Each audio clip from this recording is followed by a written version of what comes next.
ప్రభాస్, మారుతి కాంబినేషన్‌లో వస్తున్నటువంటి most prestigious movie 'Raja Saab'. ఈ మూవీకి సంబంధించినటువంటి లేటెస్ట్ అప్డేట్ ఏంటంటే, మూవీ యొక్క ఆడియో రైట్స్‌ని 15,00,00,000కి ఐకాన్ మ్యూజిక్ సౌత్ కంపెనీ అయితే సొంతం చేసుకుంది. మ్యూజిక్ రైట్స్‌కి ఇంత పెద్ద రేట్ రావడం చాలా రికార్డ్ అని అంటున్నారు ప్రెజెంట్.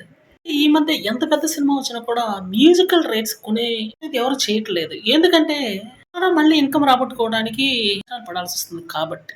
ఇక్కడ 'ప్రభాస్' కాబట్టి ఈ రైట్స్‌ని అవలీలగా కొనేసారు. కామెడీ, హర్రర్‌తో రాబోతున్నటువంటి 'ప్రభాస్' యొక్క ఈ 'రాజసాబ్' మూవీకి వెయిటింగ్ భారీ స్థాయిలో నడుస్తుంది. భాషల్లో రిలీజ్ అవబోతున్నటువంటి ఈ మూవీ గురించి మామూలు వెయిటింగ్ అయితే నడవట్లేదు. మూవీ యొక్క బడ్జెట్ కూడా 300,00,00,000.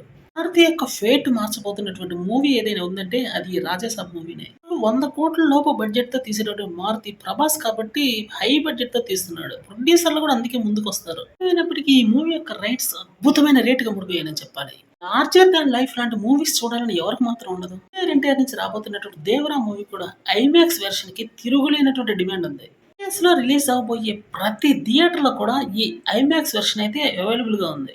టికెట్స్ హాట్ కేక్ లాగా ఉండిపోతున్నాయి. ఇవాళ ఇంకా పూర్తి స్థాయిలో బుకింగ్స్ ఓపెన్ చేయలేదు కాబట్టి ఇంకొంచెం టైం పడుతుంది. కొరటాల శివ తీస్తున్నటువంటి విజువల్ ఫీస్ట్ ఈ 'దేవర' మూవీ అని చెప్పాలి. అందువల్లే ఈ మూవీని ఐనాక్స్ థియేటర్‌లో చూడటానికి మించినటువంటి ఎక్స్‌పీరియన్స్ ఇంకోటి ఉండదు. ఈ మూవీ అంటూ బ్లాక్ బస్టర్ అయిందంటే ఇక నెక్స్ట్ వచ్చే మూవీలన్నీ కూడా ఇలా హై సౌండ్ ఎఫెక్ట్స్, డిజిటల్ క్వాలిటీతో అయితే అద్దిరిపోయే ఇచ్చే మూవీగా తీసుకొస్తారని చెప్పాలి. అనిరుద్ రవిచంద్రన్ ఇచ్చినటువంటి మ్యూజిక్ మాత్రం ఎక్స్‌ట్రార్డినరీగా ఉందని చెప్పాలి. హీరోకైతే తమిళ హీరోలకి ఎక్కువగా మ్యూజిక్ ఇస్తుంటాడు. కానీ దానికి మించినటువంటి మ్యూజిక్ ఈ తెలుగు మూవీకైతే ఇచ్చాడు.